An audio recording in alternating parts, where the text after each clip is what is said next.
After the release of Godzilla x Kong: The New Empire, it seems the MonsterVerse franchise is set to explode even bigger than before. Legendary Entertainment's big boss, Mary Parent, gushed to THR with a kind of optimism that screams we're just getting started, making it clear they're sitting pretty. This hints that the top brass was pleasantly blindsided by The New Empire's box office haul, suggesting the franchise has smashed past the $2 billion mark. That's not just chump change, it's a screaming siren call to keep the monster mayhem coming. It was recently revealed that there was an alternative plan for the unexpected return of the kaiju Mothra in The New Empire, and it definitely proves why the Legendary's MonsterVerse needs more of Toho's original monsters.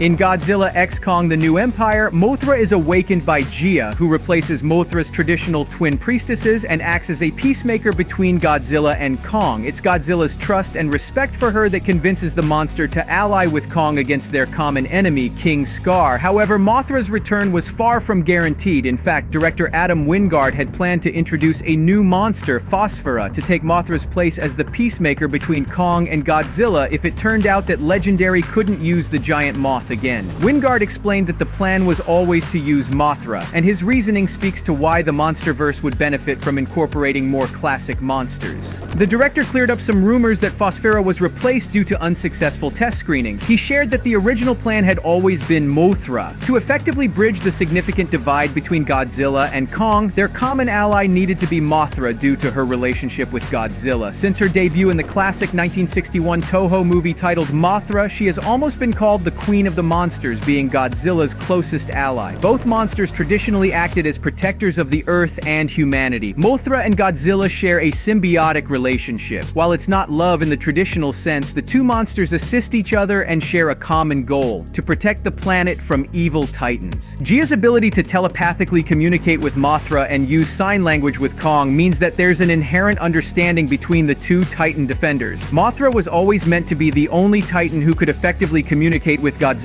making her presence essential. Introducing a new Titan, Phosphora, would have required the MonsterVerse to invent a plausible reason for her to have this ability. So far, the MonsterVerse has done a commendable job balancing new Titans with classic kaiju that were previously part of Godzilla's world. Legendary shows respect for Toho's creations at almost every turn, ensuring they don't mishandle the original monsters from the iconic Japanese studio. They have successfully introduced well-thought-out, fan-favorite new monsters that fit the narrative, such as King Scar and Shimo. For Legendary, replacing Mothra's natural role with a new Titan would have been a colossal mistake, and this remains true for any future MonsterVerse movies. The history of classic monsters like Mothra and Rodan is so well known that replacing them with previously unknown monsters would likely disappoint. While the box office success of Godzilla x Kong proves there are many new fans discovering Godzilla, the hearts of fans worldwide will always hold a place for the classic kaiju. The next MonsterVerse movie should strike a balance between new and classic monsters. One of the most positive takeaways from The New Empire is how it managed to balance new Titans with the established canon about Mothra. This applies to previous projects as well. Future MonsterVerse films must ensure that nostalgia doesn't overshadow the potential of new Titans. Subscribe.